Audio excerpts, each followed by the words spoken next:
हमारा first question है, mitochondria को power house of the cell क्यों कहा जाता है। और सेकंड क्वेश्चन है, क्लोरोप्लास्ट को kitchen house of the cell क्यों कहा जाता है। तो चलिए हम जानते हैं कि power house of the cell क्या होता है और माइटोकॉन्ड्रिया को ही power house of the cell क्यों कहा जाता है। तो सबसे पहले हमें ये जानने की ज़रूरत है कि हम बने किससे हैं, किन चीज़ों से हम बने हैं। तो हमसे कोई भी पूछता है या कोई भी हमसे बात करता है कि हमारा बेसिक यूनिट क्या है, तो हम डायरेक्टली इनडायरेक्टली बोलते हैं कि हम सेल से बने हुए हैं। और ऐसे भी डिफिनेशन बोलते हैं ना, cell is the basic biological functional unit of life. यानी कि सेल हमारे बॉडी का basic structural functional biological unit है। हम सेल से बने हुए हैं, क्योंकि जब सेल्स, बहुत सारे सेल्स आपस में कंपोज होते हैं तब टिश्यू का फॉर्मेशन होता है, टिश्यू बनता है। बहुत सारे टिश्यू आपस में कंपोज होते हैं तब जाकर एक ऑर्गन बनता है। और जब बहुत सारे ऑर्गन्स आपस में कंपोज होते हैं, आपस में मिलते हैं, तब जाकर एक ऑर्गन सिस्टम बनता है। और बहुत सारे ऑर्गन सिस्टम मिलकर हमारे जैसे ऑर्गेनिज्म का निर्माण करता है, हमारे जैसे ऑर्गेनिज्म को बनाता है। तो अगर हमारे जैसा ऑर्गेनिज्म जो अपनी दिनचर्या के लिए, अपने कार्य को परफॉर्म करने के लिए बहुत तरह के अलग अलग मूवमेंट कर रहा है, फंक्शन कर रहा है, तो हमारे बॉडी को परफॉर्म करने के लिए एनर्जी चाहिए, ऊर्जा चाहिए। तो हमें ऊर्जा कहीं ना कहीं से तो लेना पड़ेगा। जैसे सपोज कि यहाँ से हम जा रहे हैं, किसी बेंच से हम टकरा जाए तो हमारे बॉडी पे एक जर्क लगेगा, और जब बॉडी पे जर्क लगेगा तो उस जर्क में भी हमारे बॉडी से एनर्जी खपत होगी। या फिर मैं बोल रहा हूं, कोई हंस रहा है, कोई गा रहा है, कोई चल रहा है, यानी कि dancing, reading, playing, teaching, speaking, everything, हम कुछ भी कर रहे हैं, उन सब में एनर्जी खपत हो रही है, एनर्जी की जरूरत है। यानी कि हमारे सेल को एनी हाउ, किसी भी कीमत पर एनर्जी चाहिए ही चाहिए। तो एनर्जी तो हमें लेना पड़ेगा। तो एनर्जी कहाँ से मिलेगा, कैसे आएगा, तो चलिए उसी को हम थोड़ा जानते हैं डिटेल्स में। तो हमने सबसे पहले देखा सेल को। सेल का हमने एक स्ट्रक्चर बनाया, एक स्ट्रक्चर सेल का ड्रॉ किया छोटा सा, और उसमें सिर्फ हमने न्यूक्लियस और माइटोकॉन्ड्रिया को शो किया। हम न्यूक्लियस को छोड़ देते हैं, क्योंकि न्यूक्लियस ऑलरेडी हमारे सेल का कंट्रोलिंग सेंटर है, जहाँ पे हमारे सेल का जेनेटिक मटेरियल है। तो हम न्यूक्लियस की बात नहीं करेंगे, मैं न्यूक्लियस की बात नहीं करूंगा। मैं बात कर रहा हूं माइटोकॉन्ड्रिया की, कि माइटोकॉन्ड्रिया को power house of the cell क्यों कहा जाता है। तो इससे थोड़ा सा हम लोग और हटकर सोचते हैं, हटकर देखते हैं। हमने खाना खाया, हम एनर्जी के लिए क्या लेते हैं, फूड लेते हैं। हमने खाना खाया, जब हमने खाना खाया तो उसमें ग्लूकोज था। ग्लूकोज का एब्जॉर्प्शन हुआ हमारे डाइजेस्टिव सिस्टम के अंदर, हमारे एलिमेंट्री कैनाल के अंदर। जब ग्लूकोज का एब्जॉर्प्शन हुआ, अब्सॉर्प्शन हुआ, ब्लड के द्वारा एब्जॉर्प्शन किया गया, एब्जॉर्प्शन करके ग्लूकोज को हमारे सेल में पहुंचा दिया गया। हमारे सेल में ग्लूकोज पहुंच गया। अब ग्लूकोज को माइटोकॉन्ड्रिया तोड़ेगा, माइटोकॉन्ड्रिया ब्रेक करेगा। किस लिए, एनर्जी निकालने के लिए। तो माइटोकॉन्ड्रिया क्या अकेले ग्लूकोज को तोड़ सकता है, ग्लूकोज को ब्रेक करके उससे एनर्जी निकाल सकता है? बिल्कुल नहीं। तो उसके लिए क्या करेगा माइटोकॉन्ड्रिया, किसी की मदद लेगा। यस, बिल्कुल। तो चलिए देखते हैं कि किसकी मदद लेगा। तो माइटोकॉन्ड्रिया ग्लूकोज को तोड़ने के लिए, यह है हमारा ग्लूकोज C6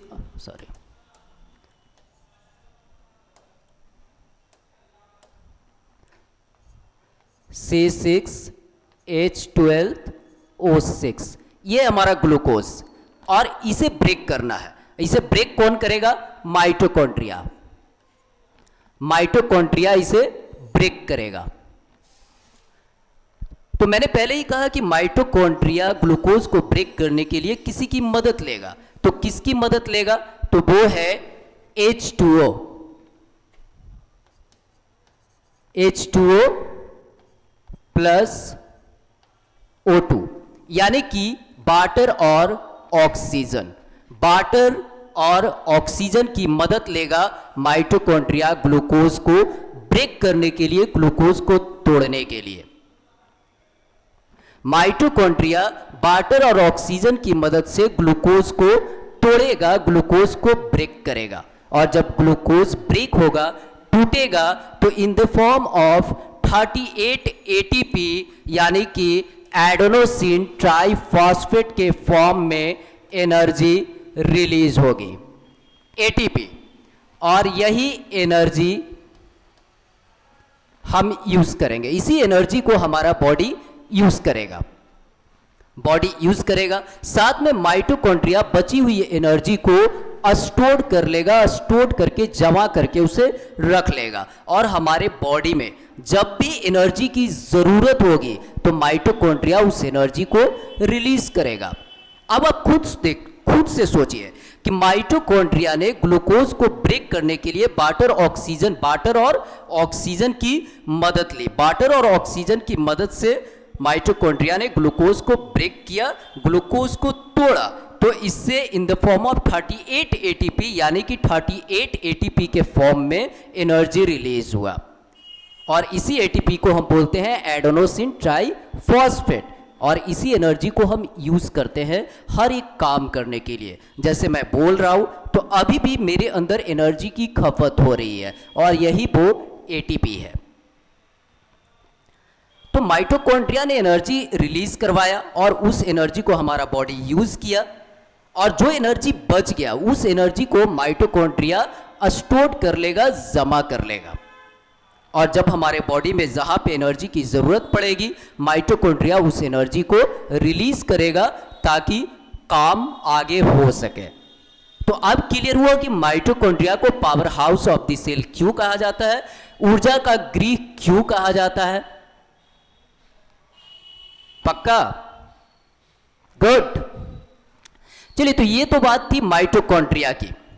अब हम चलते हैं सेकेंड पॉइंट, क्लोरोप्लास्ट को kitchen house of the cell क्यों कहा जाता है। अब देखिए यहां पे थोड़ा सा डिफिकल्ट है, power house of the cell और kitchen house of the cell. तो पावर हाउस तो हमने देखा कि चलो कोई एनर्जी को तोड़ रहा है, किसी चीज को तोड़कर एनर्जी रिलीज करवाया और उसे स्टोर किया, तो हमने इसे power house of the cell कह दिया। लेकिन यहां पे जो पॉइंट है kitchen house of the cell, kitchen house of the cell, ये थोड़ा डिफिकल्ट वर्ड है। अगर कोई भी हमसे पूछता है कि क्या आप खाना बना लेते हैं, हम बोलते हैं यस मैं बना लेता हूं, लेकिन क्या ये पॉसिबल है कि हम खाना बना सकते हैं? नहीं, नो, नेवर, नथिंग, क्योंकि हमारे अंदर ये क्षमता ही नहीं है। अगर आप कहोगे कि हमारे अंदर क्षमता है तो पूरा जब बता दूंगा टॉपिक खत्म हो जाएगा, उसके बाद आप मुझे बताना कि सच में क्या आप बना सकते हो। तो मेनली हम खाना पकाते हैं, हमारे अंदर ये क्षमता ही नहीं है कि हम खाना बना सके। हम सिर्फ एनर्जी को एक फॉर्म से दूसरे फॉर्म में कन्वर्ट कर सकते हैं। एनर्जी बनाना हमारा काम नहीं है, क्योंकि हमारे अंदर इसकी क्षमता ही नहीं है, हमारे अंदर इसकी कैपेसिटी ही नहीं है। अगर जो लोग कहते हैं कि मैं खाना बना सकता हूं तो ये गलत है, क्योंकि हम सिर्फ एनर्जी को एक फॉर्म से दूसरे फॉर्म में कन्वर्ट कर सकते हैं, हम एनर्जी बना नहीं सकते। क्यों? क्योंकि हम लोग कंज्यूमर हैं, नॉट प्रोड्यूसर। एनर्जी बनाना, खाना बनाना प्रोड्यूसर का काम है, जो प्रोड्यूस करता है, खाना प्रोड्यूस करता है, हम सिर्फ कंज्यूम करते हैं। जैसे आपने रोटी पकाया, रोटी खाया, तो रोटी क्या किया, आटे को गूंथ कर, उसमें पानी मिलाकर आटे को गूंथ कर उसे रोटी के फॉर्म में कन्वर्ट करके उसे पका लिया, पका के खा लिया। क्या आपने बनाया? गेहूं आपने बनाया? नहीं, प्लांट ने बनाया। तो प्रोड्यूसर कौन हुआ? प्लांट, बिल्कुल। तो प्लांट ने प्रोड्यूस किया, इसीलिए प्लांट्स को, ग्रीन प्लांट्स को हम प्रोड्यूसर बोलते हैं। और बाकी जितने भी एनिमल है जो डिपेंडेंट ऑन ईच अदर है, यानी कि किसी और के ऊपर निर्भर है, तो उनको हम कंज्यूमर बोलते हैं। तो किचन का मतलब ही होता है खाना बनाना। अब यहां पे है कि किचन हाउस किसको कहते हैं, तो चलिए हम इसको देखते हैं। तो हमने साइट ऑफ फोटोसिंथेसिस का एक डायग्राम ड्रॉ किया, जिसमें लीफ का डायग्राम बनाया। सबसे पहले हमने देखा कि आखिर जब प्रोड्यूसर प्लांट है तो प्लांट का कौन सा भाग है जो खाना प्रोड्यूस करने का काम कर रहा है, एनर्जी बनाने का काम कर रहा है, एनर्जी क्रिएट करने का काम कर रहा है। तो हमने लीफ को, एक लीफ लिया, लीफ को तोड़ लिया, उसका एक छोटा सा पार्ट, छोटे से पार्ट को हमने एक क्रॉस सेक्शन लिया और उसको माइक्रोस्कोप से देखा, कल्चर करके माइक्रोस्कोप से देखा, तो हम हैरान रह गए। अब आप कहोगे कि ऐसा क्या देख लिया भाई? तो जब हमने उसको देखा तो हमें उसमें कुछ अजीबो गजीब हरकतें दिखी, कुछ अजीबो गजीब स्ट्रक्चर दिखा।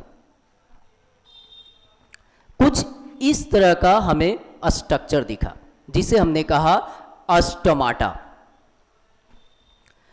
तो सबसे पहले हम इसकी स्टडी करते हैं साइट ऑफ फोटोसिंथेसिस की।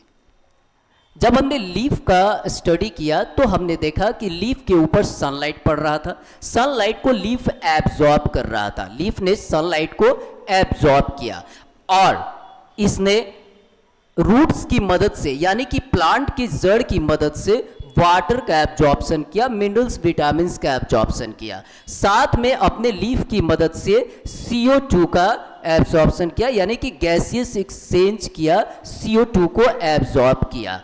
तो H2O यानी कि वाटर जड़ की मदद से लिया, रूट्स की मदद से लिया, CO2 लीफ में कुछ ऑर्गेनल्स थे जिसकी मदद से इसने एब्जॉर्ब किया, साथ में सनलाइट को एब्जॉर्ब किया और इन तीनों के एब्जॉर्प्शन के बाद इसने सनलाइट को, यानी कि जो सनलाइट के अंदर रेडिएंट एनर्जी थे, उस रेडिएंट एनर्जी को इस लीफ ने केमिकल एनर्जी में कन्वर्ट कर दिया, यानी कि स्टार्च में कन्वर्ट कर दिया। इससे हमें बाई प्रोडक्ट के फॉर्म में दो चीजें मिली, स्टार्च एंड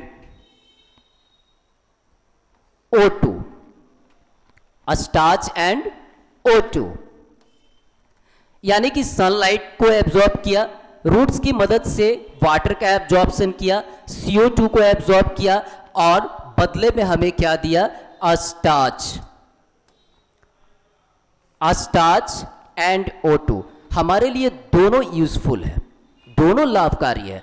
स्टार्च को इसने स्टोर कर लिया और इसी लीफ को, पत्ते को जब कोई कंज्यूमर ने कंज्यूम किया, खाया, तो ये एनर्जी उस कंज्यूमर के अंदर ट्रांसफर हो गया और इसी एनर्जी के बदौलत वो जिंदा था, वो अपना सारा काम कर रहा था। जो ऑक्सीजन मिला, ऑक्सीजन O2, तो फिर से इस एनर्जी को, जो एनर्जी लीफ से मिला स्टार्च, इसको ब्रेक करने के लिए, तोड़ने के लिए फिर से उस एनिमल के अंदर किसकी जरूरत पड़ी, ऑक्सीजन की। तो खाना भी प्लांट ने दिया और उसे ब्रेक करने के लिए ऑक्सीजन भी प्लांट ने दिया। अब यही पे बात आती है कि प्लांट हमारे लिए कितना ज्यादा इंपॉर्टेंट है। इसी जगह पे प्लांट की बात आती है कि कितना ज्यादा इंपॉर्टेंट है प्लांट हमारे लिए। खाना भी दे रहा है, साथ में उस खाने को ब्रेक करके एनर्जी निकालने के लिए ऑक्सीजन भी दे रहा है। तो रियली में कितना इंपॉर्टेंट है प्लांट हमारे लिए। अब देखिए, ये तो प्रोसेस हो गया कि सनलाइट को एब्जॉर्ब किया, H2O वाटर को एब्जॉर्ब किया, CO2 को एब्जॉर्ब किया और स्टार्च और O2 में कन्वर्ट कर दिया। लेकिन ये सब हो कहाँ रहा था, ये सब हो कहाँ रहा था? तो मैंने पहले ही कहा कि हमने लीफ का एक क्रॉस सेक्शन लिया छोटा सा, और उस क्रॉस सेक्शन को हमने माइक्रोस्कोप से देखा, कल्चर किया और माइक्रोस्कोप से देखा, तो हमने देखा कि वहां पे कुछ इस टाइप का स्ट्रक्चर हमें दिखाई दिया, जिसे हमने कहा अस्टमाटा। हमने इसे थोड़ा और जूम किया, मैग्निफिकेशंस को बढ़ाया, जूम किया, और जब हम इसमें देखे तो हम हैरान रह गए कि ये क्या है। इसमें तो और भी कई अलग अलग पार्ट्स से ऑर्गेनल्स है। तो हमने सारे की स्टडी करना शुरू किया, तो हमने देखा कि कुछ इस टाइप का स्ट्रक्चर है, बीच में ये पोर है, इसी को हमने कहा अस्टमाटल पोर, इसी को कहा अस्टमाटल पोर, जो कि एक छिद्र की तरह है, बिल्कुल इस तरह का, देख रहे हो आप लोग, बिल्कुल इस तरह का, जो क्लोज और ओपन हो रहा है, इस तरह से क्लोज और ओपन हो रहा है, देख रहे हो आप, यस, क्लोज और ओपन हो रहा है। इसी जगह पे गार्ड सेल्स है, गार्ड सेल, गार्ड सेल जो कि स्टमाटा को क्लोज और ओपन करवाने का काम कर रहा है। इस तरह से क्लोज और ओपन करवाने का काम कर रहा है। उसके बाद यहां पे हमने देखा कि क्लोरोप्लास्ट है, इसी जगह पे क्लोरोप्लास्ट प्रेजेंट है। हमने यहां पे लिख भी दिया है कंटेन क्लोरोफिल, यानी कि क्लोरोप्लास्ट क्लोरोफिल बना रहा है, क्लोरोफिल कंटेन कर रहा है। अब ये क्लोरोफिल क्या है? तो क्लोरोफिल प्लांट को ग्रीन कलर इंपार्ट करने के साथ साथ ये रिस्पिरेटरी पिगमेंट है जो कि सनलाइट को एब्जॉर्ब करने का काम कर रहा था।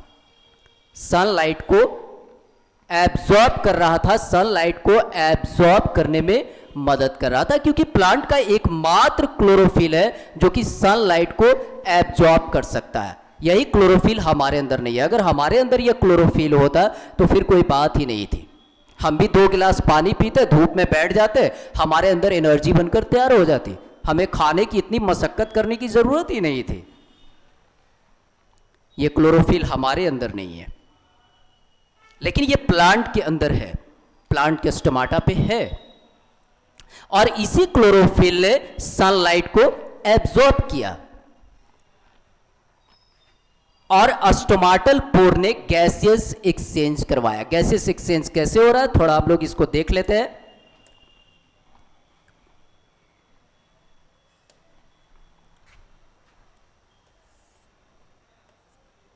जब स्टोमाटा ओपन हुआ तो CO2 एंटर किया, फोटोसिंथेसिस होगा, फोटोसिंथेसिस में CO2 को यूज किया जाएगा, प्लांट यूज करेगा, और जब प्लांट CO2 को यूज करेगा तो यहां से बाहर रिलीज होगा O2, और ये O2 हमें मिल जाएगा, हमारे लिए यूजफुल साबित होगा। साथ में जब स्टोमाटा ओपन हुआ था तो O2 के बाहर निकलने के साथ साथ यहां पे H2O भी बाहर आउट हुआ था, बाहर निकला था।